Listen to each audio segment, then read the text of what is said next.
ನಮಸ್ಕಾರ. ನಾನು ನಿಮ್ಮ ಡಿ.ಎಂ. ಗೌಡ.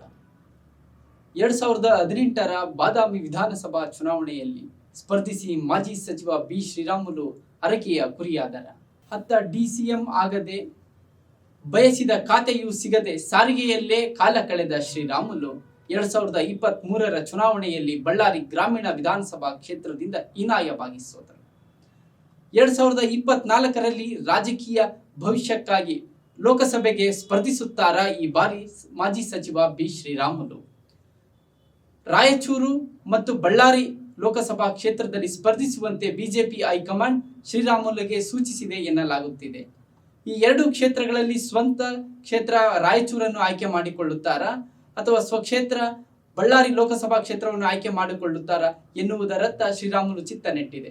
2023ರ ವಿಧಾನಸಭಾ ಚುನಾವಣೆಯಲ್ಲಿ ಬಳ್ಳಾರಿ ಗ್ರಾಮೀಣ ವಿಧಾನಸಭಾ ಕ್ಷೇತ್ರದಿಂದ ಸ್ಪರ್ಧಿಸಿದ್ದ ಮಾಜಿ ಸಚಿವ ಬಿ. ಶ್ರೀರಾಮುಲು ಕಾಂಗ್ರೆಸ್ನ ಹಾಲಿ ಶಾಸಕ ಬಿ. ನಾಗೇಂದ್ರ ವಿರುದ್ಧ ಹೀನಾಯವಾಗಿ ಸೋತಿದ್ದರು.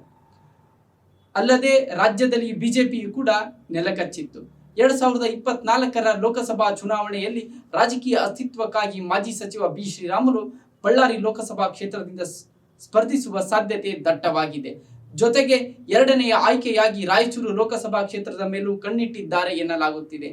ಒಂದು ಮೂಲಗಳ ಪ್ರಕಾರ ಬಳ್ಳಾರಿ ಕಾಂಗ್ರೆಸ್ನ ಭದ್ರಕೋಟೆಯಾಗಿತ್ತು 1999ರವರೆಗೂ. 2004, 2009, 2014 ಮತ್ತು 2019ರಲ್ಲಿ ಬಿಜೆಪಿ ಕಾಂಗ್ರೆಸ್ನ ಭದ್ರಕೋಟೆಯನ್ನು ಉಡೀಸ್ ಮಾಡಿ ತನ್ನ ಪ್ರಾಬಲ್ಯವನ್ನು ಮೆರೆದಿತ್ತು. ಆದರೆ ಆಗಿನ ಬಿಜೆಪಿಯ ಸಂಘಟನೆ ಇಂದು ಉಳಿದಿಲ್ಲ. ಕಳೆದ ವಿಧಾನಸಭಾ ಚುನಾವಣೆಯಲ್ಲಿ ಜಿಲ್ಲೆಯ 10 ವಿಧಾನಸಭಾ ಕ್ಷೇತ್ರಗಳ ಪೈಕಿ ಕೇವಲ 2ರಲ್ಲಿ ಮಾತ್ರ ಬಿಜೆಪಿ ಗೆದ್ದಿದೆ.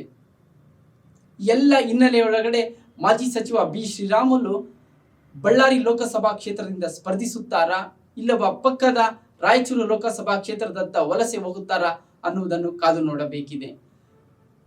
ಕಳೆದ ಭಾರತ್ ಜೋಡೋ ಯಾತ್ರೆಯ ಸಂದರ್ಭದಲ್ಲಿ ರಾಹುಲ್ ಗಾಂಧಿ ಬಳ್ಳಾರಿಯ ಬಹಿರಂಗ ಸಭೆಯನ್ನು ಉದ್ದೇಶಿಸಿ ಬಳ್ಳಾರಿಗೂ ನಮ್ಮ ಕುಟುಂಬಕ್ಕೂ ಅವಿನಾಭಾವ ಸಂಬಂಧವಿದೆ.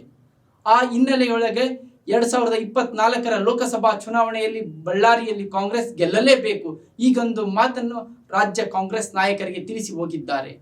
ಅಲ್ಲದೆ ಹಾಲಿ ಸಚಿವ ಬಿ. ನಾಗೇಂದ್ರ ಕೂಡ ಸೋನಿಯಾ ಮೇಡಂಗೆ ಬಳ್ಳಾರಿ ಲೋಕಸಭೆಯನ್ನು ಗೆದ್ದು ಅವರಿಗೆ ಗಿಫ್ಟ್ ಆಗಿ ಕೊಡುತ್ತೇನೆ ಎಂದು ಅಲ್ಲಲ್ಲಿ ರಾಜಕೀಯ ಸಮಾವೇಶಗಳಲ್ಲಿ ಹೇಳುತ್ತಾ ಸಾಗುತ್ತಿದ್ದಾರೆ.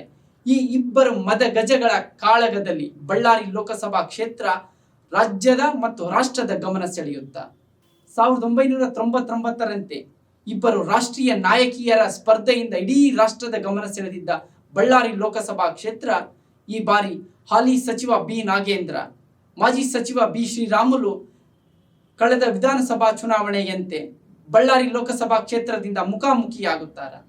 ಹೈ ವೋಲ್ಟೇಜ್ ಕ್ಷೇತ್ರವಾಗುತ್ತಾ ಬಳ್ಳಾರಿ ಲೋಕಸಭಾ ಕ್ಷೇತ್ರ. ಹಾಲಿ ಸಂಸದ ವೈ. ದೇವೇಂದ್ರಪ್ಪ ಈ ಬಾರಿ ಸ್ಪರ್ಧಿಸುವುದು ಅನುಮಾನ ಎನ್ನಲಾಗುತ್ತಿದೆ. ಅಲ್ಲದೆ ಕಾಂಗ್ರೆಸ್ ಕೂಡ ಈ ಲೋಕಸಭಾ ಕ್ಷೇತ್ರ ವ್ಯಾಪ್ತಿಯಲ್ಲಿ ಪ್ರಬಲವಾಗಿದೆ. ಲೋಕಸಭಾ ಕ್ಷೇತ್ರ ವ್ಯಾಪ್ತಿಯ 8 ವಿಧಾನಸಭಾ ಕ್ಷೇತ್ರಗಳಲ್ಲಿ 6ರಲ್ಲಿ ಕಾಂಗ್ರೆಸ್, 1ರಲ್ಲಿ ಬಿಜೆಪಿ, 1ರಲ್ಲಿ ಜೆಡಿಎಸ್ ಇದೆ.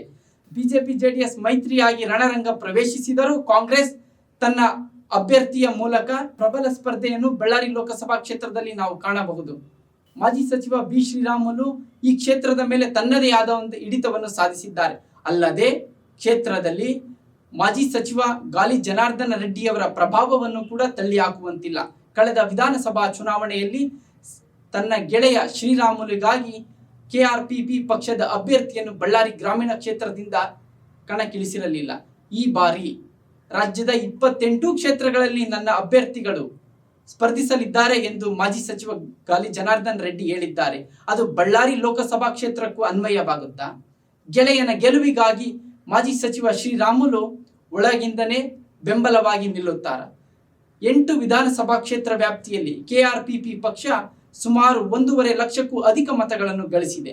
ಈ ಮತ ಬಿಜೆಪಿಗೆ ಹೋಗುತ್ತಾ ಅಥವಾ ಮಾಜಿ ಸಚಿವ ಶ್ರೀರಾಮುಲು ತೆಕ್ಕೆಗೆ ಹೋಗುತ್ತಾ ಅಥವಾ ಕಾಂಗ್ರೆಸ್ನ ಅಭ್ಯರ್ಥಿಗಳಿಗೆ ಹೋಗುತ್ತಾ ಅನ್ನುವುದರ ಚಿತ್ತ ಶ್ರೀರಾಮುಲು ಅವರ ರಾಜಕೀಯ ನೆಲೆ ಕಾಣಬಹುದಾಗಿದೆ.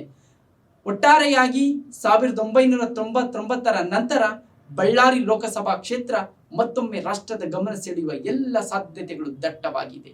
ಒಂದು ಕಡೆ ಹಾಲಿ ಸಚಿವ ಬಿ. ನಾಗೇಂದ್ರ ಸ್ವತಃ ಸ್ಪರ್ಧಿಸಬಹುದು, ಇಲ್ಲವೇ ತನ್ನ ಸಹೋದರ ಬಿ ವೆಂಕಟೇಶ್ ಪ್ರಸಾದ್ ಹಾಗೂ ಮಾಜಿ ಸಂಸದ ವಿ.ಎಸ್. ಉಗ್ರಪ್ಪ ಜೊತೆಗೆ ಅನೇಕರು ಟಿಕೆಟ್ ಆಕಾಂಕ್ಷಿಗಳಾಗಿದ್ದಾರೆ. ಇತ್ತ ಬಿಜೆಪಿಯಿಂದ ಶ್ರೀರಾಮುಲೇ ಸ್ಪರ್ಧಿಸಿದರೆ ಕಾಂಗ್ರೆಸ್ಗೆ ಈ ಕ್ಷೇತ್ರ ಕಬ್ಬಿಣದ ಕಡಲೆಯಾಗಲಿದೆ. ಒಂದು ವೇಳೆ ಬಿ ಶ್ರೀರಾಮುಲು ಈ ಕ್ಷೇತ್ರದಿಂದ ಹೊರ ಉಳಿದರೆ ಮಾಜಿ